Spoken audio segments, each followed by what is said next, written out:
शेख हसीना की मुसीबत बढ़ी, राजनीतिक शरण की कोशिश में जुटी हैं शेख हसीना। उनकी अमेरिकी वीजा भी रद्द हो चुका है।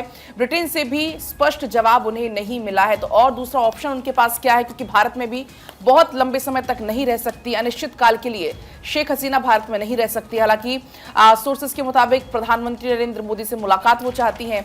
हालांकि इसी बीच ये बड़ी जानकारी है कि उनका वीजा अमेरिका का रद्द हो चुका है। ब्रिटेन से भी स्पष्ट कोई जवाब उनको नहीं मिला है। बड़ा सवाल ये है कि आखिर उनके पास अगला ऑप्शन क्या है। और देखिए, इसी बात का जिक्र अखबारों में भी किया है कि ब्रिटेन ने पेच फंसा दिया है और अभी हसीना भारत में ही कुछ टाइम रह सकती है। हालांकि अब विकल्प क्या हो सकते हैं, इसको लेकर विचार किया जा रहा है।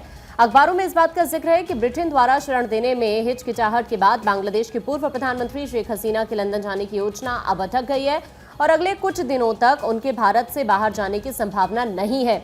जानकारों ने यह भी जानकारी दी है कि हसीना अब संयुक्त अरब अमीरात, बेलारूस, कतर, सऊदी अरब और फिनलैंड सहित कई विकल्पों पर विचार कर रही हैं। पीएम पद से इस्तीफा देने के बाद उन्हें C-130J सैन्य परिवहन विभाग से हिंडन एयरबेस पर उतारा गया था। हसीना को अज्ञात स्थान पर हालांकि यहां से ले जाया गया है और सूत्रों ने यह भी बताया है कि हसीना बहन रेहाना के साथ अस्थायी शरण के लिए भारत से लंदन जाने वाली थी, लेकिन ब्रिटेन की तरफ से पेच फंसाने के बाद वो अब दूसरे विकल्पों पर विचार कर रही है। ब्रिटेन सरकार ने संकेत दिया है कि हिंसक प्रदर्शन के मद्देनजर किसी भी जांच के खिलाफ ब्रिटेन में कानूनी सुरक्षा नहीं मिल सकती है।